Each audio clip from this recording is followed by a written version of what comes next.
Assalamualaikum warahmatullahi wabarakatuh. Salam sejahtera bagi kita semua. Om Swastiastu, Namo Buddhaya, salam kebajikan, rahayu. Puji syukur kepada Allah Subhanahu wa Ta'ala atas rahmat dan karunia-Nya sehingga kita dapat mengikuti pembelajaran pada kali ini dalam keadaan sehat dan penuh semangat. Semoga kegiatan ini memberikan pelajaran, manfaat, menambah wawasan, serta memperkuat sikap moderat, toleran, dan saling menghargai dalam kehidupan bermasyarakat, berbangsa, dan bernegara. Pada pertemuan kali ini, kita akan mempelajari materi ukuran asosiasi untuk skala interval dan rasio pada mata kuliah statistik sosial. Materi ini sangat penting karena sering digunakan dalam penelitian sosial, pendidikan, dakwah maupun komunikasi. Untuk mengikuti kekuatan hubungan antar variabel, mari kita pelajari bersama bagaimana statistik membantu kita memahami fenomena sosial secara ilmiah. Baik teman-teman, di sini saya akan menampilkan hasil jurnal saya dengan judul penelitian pengaruh persepsi atas pendekatan humanistik dan kecemasan belajar terhadap kemampuan pemecahan masalah statistika. Nah, ini adalah saya akan membuat pertanyaan pemantik ya. Mengapa sebagian mahasiswa mampu menyelesaikan soal statistika dengan baik, sedangkan mahasiswa lain mengalami kesulitan? Yang kedua, apakah cara dosen mengajar berhubungan dengan kemampuan mahasiswa dalam memecahkan masalah statistika? Dan yang ketiga, apakah kecemasan belajar mempengaruhi kemampuan mahasiswa dalam menyelesaikan soal statistika? Maka nanti kita akan menjawab pada materi yang akan dijabarkan selanjutnya. Setelah mengikuti pembelajaran ini, mahasiswa diharapkan mampu menjelaskan konsep ukuran asosiasi pada skala interval dan rasio, mengidentifikasikan jenis data yang dapat dianalisis menggunakan korelasi Pearson, menghitung dan menginterpretasikan nilai korelasi, menjelaskan koefisien determinasi, serta menarik kesimpulan berdasarkan hasil analisis statistik. Peta materi. Materi yang akan kita pelajari terdiri dari 6 bagian. Pertama, konsep ukuran asosiasi. Kedua, jenis data interval dan rasio. Ketiga, korelasi produk moment. Keempat, koefisien determinasi. Kelima, interpretasi hubungan. Dan terakhir, penarikan kesimpulan hasil analisis. Dengan memahami alur ini, kita akan lebih mudah memahami bagaimana hubungan antar variabel diukur secara statistik. Ukuran asosiasi. Ukuran asosiasi adalah teknik statistik yang digunakan untuk mengetahui hubungan antara dua variabel. Melalui ukuran asosiasi, kita dapat mengetahui apakah terdapat hubungan, bagaimana arah hubungan, serta seberapa kuat hubungan yang terjadi. Sebagai contoh, pada kasus fenomena sosial keagamaan, kita akan meneliti hubungan antara durasi mengakses konten dakwah dengan literasi keagamaan, atau hubungan antara lama belajar dengan nilai statistik sosial. Sebelum melakukan analisis, kita harus memahami jenis datanya.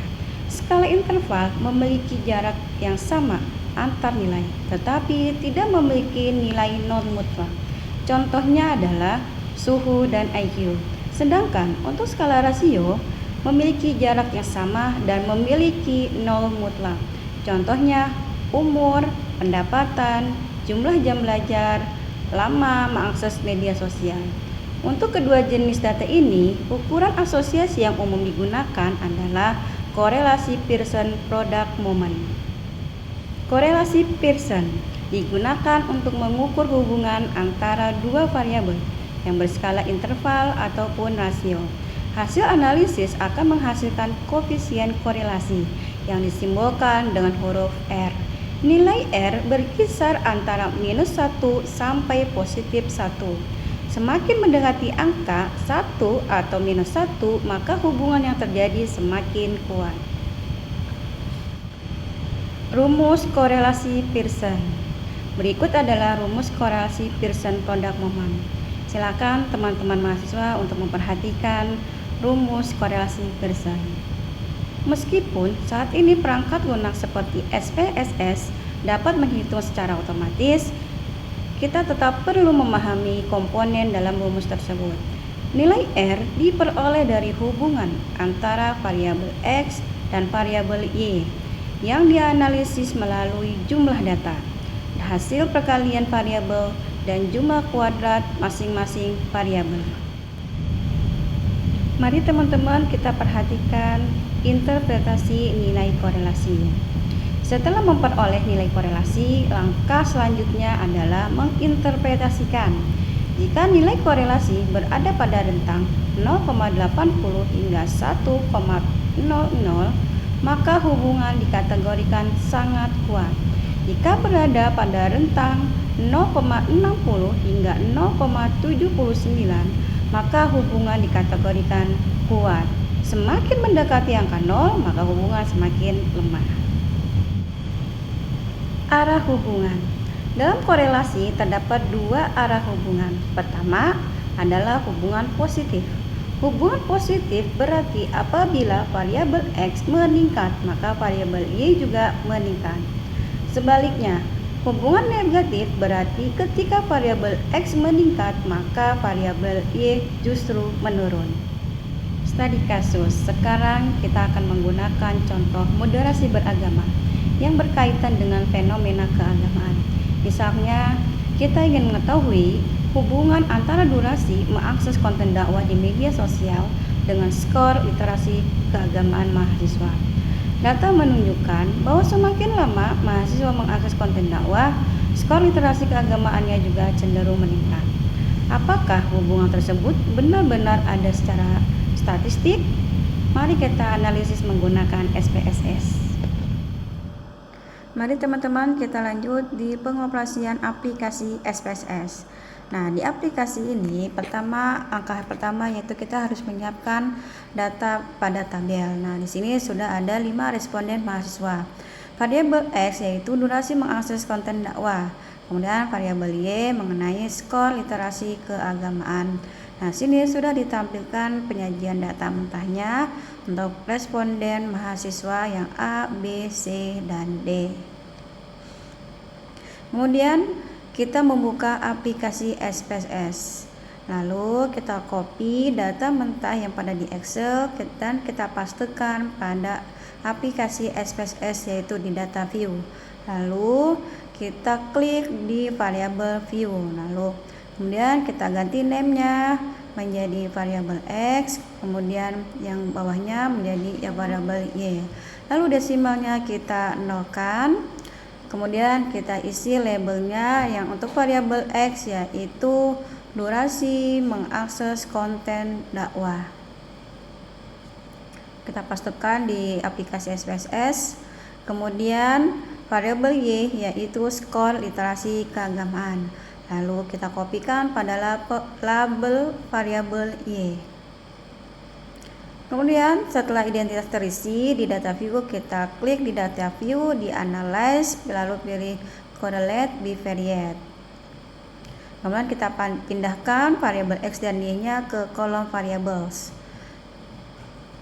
Dan kita pastikan klik Pearson, lalu to tail, kemudian kita klik OK. Maka sudah tampil hasil output SPSS mengenai tabel correlation. Mari teman-teman kita lanjut di pengoperasian hasil analisis SPSS. Berdasarkan output SPSS diperoleh nilai Pearson correlation sebesar 0,986 dan nilai signifikansi sebesar 0,002.